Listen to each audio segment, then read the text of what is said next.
Next up on our agenda, we're going to cover one of the most useful tools in NetLinks, for loops.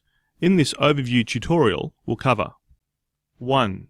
The advantages of using for loops. 2. How to create a for loop, including the list of parameters. 3. Explain while loops and why for loops are preferred for most applications.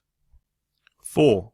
How to use a for loop and steps to safeguard against creating an infinite loop. When it comes to writing code more efficiently, there is probably no other single tool as effective as the for loop. Let's begin by explaining why you might want to use a for loop. If you remember back to the arrays lesson, we discussed how powerful they are, but in order to take full advantage of arrays, we need to understand how they are used with loops.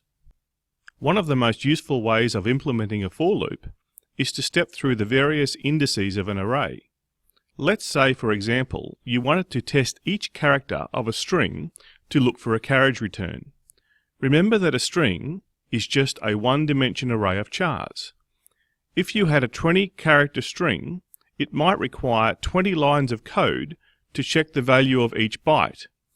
But by implementing a for loop, this could be done in just 2 lines of code.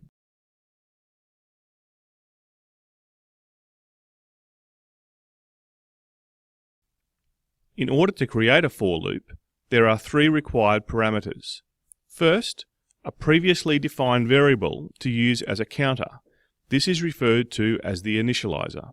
Second is the conditional statement, which compares the initializer variable to another variable or constant. This parameter tells the loop when to stop running. And the third parameter is the increment-decrement statement. This parameter adjusts the value of the counter after each iteration of the loop. There are 2 main types of loops which can be implemented in NetLinks: for loops and while loops.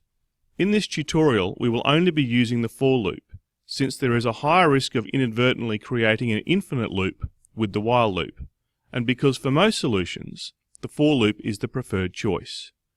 Although it does require a little less typing to set up a while loop, the propensity to generate an infinite loop is very high due to the fact that there is no built-in break feature like there is for a for loop. This slide shows the required list of parameters in a for loop and the terminology we use to describe them.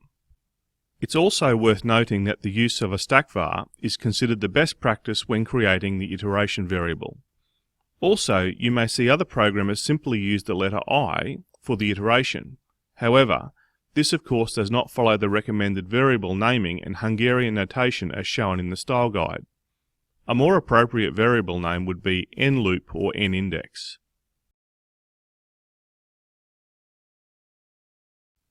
One of the most effective ways to safeguard against creating an infinite loop is to have a solid understanding of the performance of all the intrinsic data types.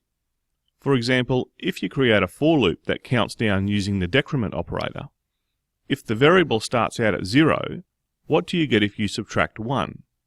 Well, the answer is completely dependent upon the data type of the variable you are using. For example, if it's a char, the answer is 255.